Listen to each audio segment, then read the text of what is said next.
En el siglo V, anterior a nuestra era, comenzaba en el Mediterráneo a resplandecer un pueblo glorioso. Hombres y mujeres que sentaron las bases de la civilización occidental. Los griegos. En los 2 siglos más extraordinarios de la historia, nació la ciencia y la política, la filosofía, la literatura y el teatro. Fue una época de un tipo de arte y arquitectura que todavía luchamos por igualar. Los griegos lograron todo esto en un contexto de guerra y conflicto, venciendo a ejércitos que superaban varias veces el tamaño del propio, y eventualmente terminarían construyendo su propio imperio, que se extendió a través del Mediterráneo. Detrás de estos logros, hubo pensadores, filósofos, científicos, políticos, y un sinnúmero de personajes, que dada su contribución o su obra, pasaron a formar parte de la historia de la humanidad.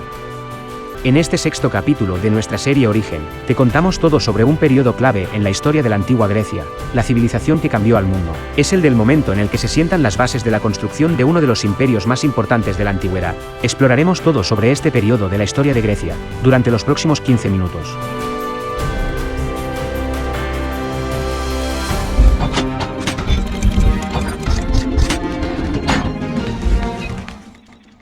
Antes de que nos adentremos más en esta historia, no olvides suscribirte al canal y dejarnos un like, para que este vídeo pueda servirle también a mucha más gente, y para que no te pierdas nuestras publicaciones semanales. Grecia. Tierra de leyendas y mitos, en donde las ruinas son la prueba de su pasado glorioso.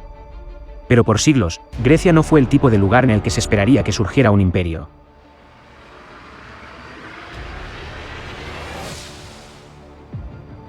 Transcurría el año 508, anterior a nuestra era. En una noche caótica, en una pequeña ciudad de la Grecia continental, se iniciaba el camino hacia la construcción de uno de los imperios más importantes del mundo antiguo. En esa pequeña ciudad, una revuelta en sus calles había ocasionado un caos. Se trataba de Atenas. El pueblo se había rebelado contra sus gobernantes, exigiendo la libertad tras siglos de opresión, por parte de los aristócratas que controlaban todo lo que sucedía en esta ciudad. Para el hombre común de Atenas, la vida había sido extremadamente dura. La de Atenas no era una sociedad de iguales. Esa noche sería un punto de inflexión en la historia de Grecia y en la de la civilización occidental. En ese momento, surgiría en la escena política, una figura que cambiaría la historia de Grecia para siempre. Esta importante figura era Clístenes. Clístenes impulsó las reformas democráticas que rigieron la vida de Atenas hasta la llegada de los romanos. Un sistema de gobierno que transformaría este diminuto estado, y desencadenaría la civilización más floreciente que el mundo había visto hasta entonces. Pero, ¿qué fue lo que provocó estos acontecimientos que cambiaron a Grecia para siempre? Para obtener una respuesta, tenemos que viajar más atrás en el tiempo.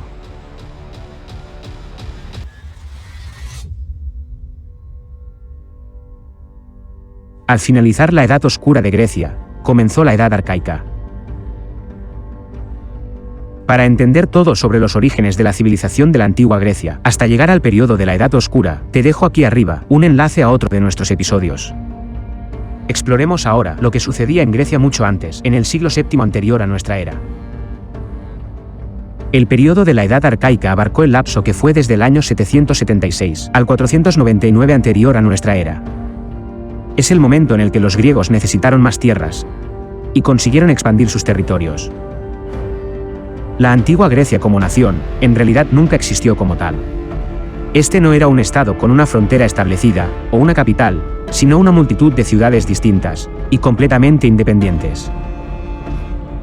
La geografía montañosa de la región, junto con lo complicado de las comunicaciones, llevó a que los diversos núcleos de población permaneciesen aislados, y a que se constituyeran ciudades-estado independientes que rivalizaban y se enfrentaban entre sí, compitiendo por la tierra y el poder. Pero entre estas innumerables naciones diminutas, existía una cultura común y un sentimiento de unidad, ya que compartían una misma lengua, tenían los mismos cultos y creencias, y se reunían en las mismas celebraciones.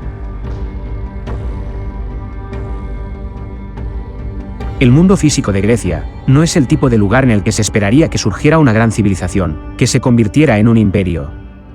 Las grandes civilizaciones de la época, como Egipto o los persas, habían crecido alrededor de los ríos y las fértiles llanuras que se extendían desde sus orillas. A principios del siglo VI, Atenas no era ni de cerca la más poderosa o importante de estas pequeñas naciones.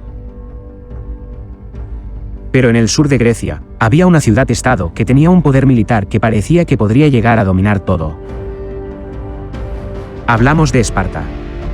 Los espartanos fueron criados desde su nacimiento para ser soldados, separados de sus familias al cumplir 7 años de edad, con sus vidas estructuradas en torno a la disciplina y la guerra. Los espartanos eran expansionistas, conquistaron todas las regiones circundantes, y habían reducido a los pueblos conquistados a una clase de siervos conocida como hilotas, que estaban obligados a trabajar en los campos para sus señores espartanos. Estos fueron gobernados con puño de hierro. Pero la poco relevante ciudad de Atenas, en menos de 100 años, se convertiría en un polo de atracción para el resto de la población griega. A comienzos del siglo VII anterior a nuestra era, el surgimiento de las primeras monedas en Anatolia revolucionó por completo el comercio y la economía, lo que impulsó significativamente el intercambio comercial en el Mediterráneo. Atenas rápidamente supo sacar partido de esto, explotando sus minas de plata del monte Laurión. En Atenas, comenzó a aparecer una poderosa clase comercial y naviera, quienes impusieron duras condiciones a los trabajadores, y esto comenzó a generar revueltas. Desde el siglo VIII anterior a nuestra era, Atenas había evolucionado políticamente, desde una monarquía a una aristocracia de terratenientes. Pero, ¿cómo llega Grecia a formar un sistema en el que los ciudadanos gobiernan su estado y lo controlan a través de leyes hechas por el pueblo? ¿Cómo se gestó la primera democracia en la historia? Un sistema de gobierno que tras el ocaso del Imperio griego, el mundo no volvería a ver hasta la Revolución Francesa de 1789, 2000 años después. El primer paso hacia la democratización lo dio Dracón, que hacia el año 621 anterior a nuestra era, redactó el primer código legal de la ciudad. Este código limitaba el poder de la élite y permitía ejercer ciertos derechos a una parte de los atenienses. Poner las leyes por escrito acababa con la arbitrariedad con la que la aristocracia las interpretaba. Pero el código de Dracón no supuso la paz social, ya que la nueva clase pujante de mercaderes ansiaba su parcela de poder político, hasta ese momento monopolizado por la aristocracia. En el 594 anterior a nuestra era, Solón, un poeta, reformador político, legislador y estadista ateniense, redactó una constitución que implicó una gran cantidad de reformas, dirigidas a aliviar la situación del campesinado, asediado por la pobreza y las deudas, y un régimen señorial que lo ataba a las tierras de su señor o lo conducía a la miseria. Transcurría una época de graves conflictos sociales, producto de una extrema concentración de la riqueza y poder político, en manos de los nobles terratenientes. Sus reformas institucionales y el nuevo sistema censitario lograron constituir una timocracia y abolir la distribución de los derechos políticos, basada en el linaje del individuo. Si bien, luego de estas reformas, los estratos medios obtuvieron una mayor cuota de poder político, los estratos más bajos no consiguieron que fuese oído su reclamo de una nueva repartición de tierras, que en un principio anhelaban. Con todas estas reformas se logró un pacto político que amplió la base social de Atenas, reduciendo el riesgo de una guerra civil. Las reformas de Solón tampoco trajeron la paz. La nueva clase pujante ansiaba más poder, y ello acabó desembocando en la aparición de tiranías. En el siglo V anterior a nuestra era, surgiría en la historia de Grecia una figura importante, que tomó el gobierno mediante un golpe de estado. Se trataba de Pisístrato. En el año 561, se presentó ante los atenienses reunidos en el Ágora, anunciando que había sido víctima de un ataque propiciado por sus enemigos políticos, y de que se salvó de milagro. Uno de sus partidarios propuso que se le concediera una guardia personal para su protección, y la Asamblea Popular le entregó 50 hombres armados con garrotes, que empleó para tomar la Acrópolis en una audaz acción, y dar un golpe de estado, convirtiéndose en tirano. Sin embargo, este primer gobierno sería efímero, pues la alianza de los Pediacoi y los Paralioi le forzó a abandonar el poder al año de haberlo adquirido. Regresó luego en el año 559, y se hizo de nuevo con el poder. Gobernó durante 5 años. Luego sus enemigos volvieron a aliarse, lo expulsaron y confiscaron todos sus bienes. Permaneció exiliado 10 años, durante los cuales se enriqueció con las minas de oro de Macedonia y Tracia, formando un nuevo ejército, y derrotando de forma definitiva a sus enemigos, en el año 549 anterior a nuestra era. Para evitar nuevas rebeliones contra su poder, tomó medidas más firmes para conservarlo, pero con la misma moderación con que se había distinguido anteriormente. Pisístrato fue un excelente político y era un hombre extremadamente inteligente. Fue un exponente positivo de la nueva burguesía mercantil. Tenía una mentalidad abierta y tolerante, con lo que consiguió que su autoridad no fuera cuestionada. Para lograr apoyo a su gobierno, recurrió a los atenienses comunes, y con una política populista, terminaría socavando toda la jerarquía de aristócratas que gobernaron durante siglos. Incrementó la grandeza de Atenas como potencia económica y como polo de atracción en el Egeo, y la flota ateniense alcanzó su máximo esplendor. Redujo los impuestos, e introdujo préstamos gratuitos, para permitir que la gente construyera sus granjas. Ofreciendo a los atenienses la oportunidad de prosperidad, transformaría la ciudad. El agrarismo se aceleró en Atenas. Producían el mejor aceite de oliva, comenzaron a exportarlo a otras ciudades de Grecia, y a través del mar hacia Egipto o Fenicia, Persia y Asiria. Atenas estaba idealmente situada, para exportar a todo el Mediterráneo oriental, el mercado más grande del mundo antiguo. A medida que el comercio crecía, los atenienses encontraron que su riqueza y prosperidad iban en aumento. El gobierno de Pisístrato supondría para Atenas su primer momento de esplendor. Pero Pisístrato falleció en el año 527 anterior a nuestra era, dejando el poder a sus dos hijos, Hipias e Hiparco, quienes se desviarían del camino de moderación del padre y se convertirían en tiranos en el sentido actual de la palabra. En el año 514, el hermano de Hipias fue asesinado. Hipias endureció su tiranía y ordenó numerosos fusilamientos en venganza por la muerte de su hermano. Se volvió paranoico, y sabía que era de parte de los aristócratas, de donde podía venir la mayor amenaza a su poder.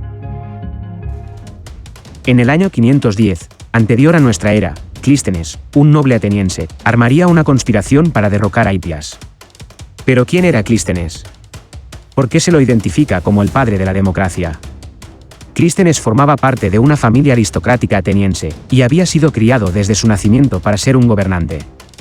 Clístenes armó un complot para derrocar al tirano Hipias, el que fue capturado y desterrado de Atenas para siempre. Clístenes, a partir de allí, se convertiría en una de las figuras más poderosas. Culminó las reformas democráticas que, aunque con vaivenes, rigieron la vida de Atenas hasta la llegada de los romanos. Introdujo la igualdad de los ciudadanos ante la ley. Pero pronto, otro aristócrata ateniense comenzó a conspirar contra Clístenes. Se trataba de Iságoras. Iságoras buscó apoyo fuera de Atenas para derrocar a Clístenes y hacerse con el poder. Iságoras pidió ayuda al rey espartano Cleómenes, un viejo amigo. Los espartanos proporcionaron la fuerza de sus tropas para ayudar a Iságoras a hacerse con el poder en Atenas. Dio un golpe de estado, y dentro de los primeros objetivos del nuevo tirano, estaba lidiar con los demás aristócratas, sobre todo Clístenes. Unas 700 familias fueron expulsadas de Atenas, incluyendo a la de Clístenes. Atenas ahora quedaría en manos de un déspota dictador, un dictador que ahora gobernaba con el apoyo del poder más temido por Grecia, el de los espartanos. Para ese entonces, las luchas por el poder entre la élite aristocrática habían dejado a Atenas en un inútil ciclo de violencia. La gente corriente de Atenas ahora tenía su destino en sus propias manos y se rebelaron contra Iságoras. Y finalmente, llegamos al punto en el que comenzamos, al año 508 anterior a nuestra era, a la revuelta en Atenas que cambiaría Grecia para siempre, e iniciaría el camino hacia la construcción de uno de los imperios más importantes del mundo antiguo. Durante 2 días y 2 noches, Iságoras y sus aliados espartanos lucharon contra el levantamiento, refugiados en lo alto de la Acrópolis, pero no pudieron escapar de la furia de los atenienses. Finalmente, en la mañana del tercer día tuvo que rendirse. Y el pueblo había conseguido el poder para sí mismo, por primera vez en la historia escrita. Este sería el primer paso de Atenas hacia el imperio y la gloria. Luego, el pueblo ateniense se dirigió a un hombre en quien confiaba. Recuperaron a Clístenes de su exilio y le pidieron que formara un gobierno. En ese momento, era imposible que volviera al poder un grupo de aristócratas.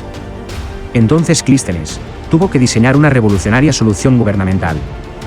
A la sombra de la Acrópolis, sobre una colina ateniense, surgía una gran sala de reuniones, en la que pobres y ricos podrían ponerse de pie y dirigirse al resto de los ciudadanos.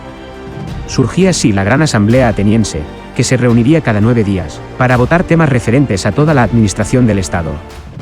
Se discutía allí el futuro del Estado, desde el incremento de impuestos hasta la declaración de una guerra. Se formaba así lo que sería el antecedente de los parlamentos que surgirían en todo el mundo. Se pasó de gobiernos que se decidían por la fuerza de la espada, a elegirlos mediante el voto. Se instituyó la ley del pueblo. Un sistema de gobierno que ahora conocemos como democracia. El sistema democrático ateniense fue el más avanzado de la antigüedad. Las reformas habían expresado una fe ciega en la capacidad política del ciudadano. A través de la discusión con los demás en la asamblea, los ciudadanos eran capaces de afrontar juntos los problemas de la polis. Y también se cimentó la idea de que el ejercicio de derechos y libertades era fundamental para lograr la paz social. La democracia ateniense es un tipo de democracia muy diferente al actual. No hay un gobierno separado del ciudadano ateniense corriente. Ellos son el gobierno. La democracia antigua era directa, sin representantes. Si una polis tenía 6.000 ciudadanos, todos podían participar libremente en la asamblea. La principal innovación de Clístenes fue establecer como principio básico la isonomía, o igualdad de todos los ciudadanos de Atenas ante la ley. Este principio menospreciaba los derechos en virtud de la herencia familiar o de la riqueza, aquello que valoraban la aristocracia o la timocracia de Solón, respectivamente. En el fondo, el paquete de reformas, que supuso una disminución de las diferencias sociales, fue posible porque los más ricos no opusieron resistencia. Se percataron de que, cediendo ciertos privilegios, evitarían perderlo todo en un estallido social. Pero persistieron las tensiones entre los aristócratas, cuya fuente de riqueza estaba en la tierra, y los mercaderes, cuya prosperidad venía por mar. El sistema de gobierno implantado por Clístenes transformaría este diminuto estado, y desencadenaría la civilización más floreciente que el mundo había visto hasta entonces. La democracia, de una manera muy real, libera los potenciales dentro de las sociedades humanas.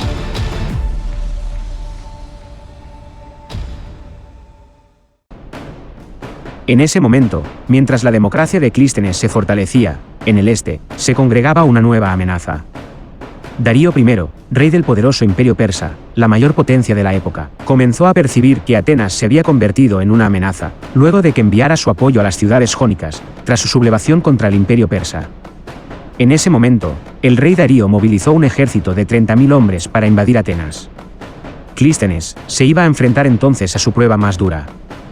Comenzarían así las guerras médicas, una serie de conflictos entre el imperio aqueménida de Persia y las polis del mundo helénico, que comenzaron en el 490 y se extendieron hasta el año 449, anterior a nuestra era. Pero esto, lo veremos en un próximo episodio sobre la antigua Grecia. Gracias por llegar hasta aquí y no olvides suscribirte al canal, dejarnos un like y activar la campana de notificaciones para que no te pierdas nuestros próximos episodios.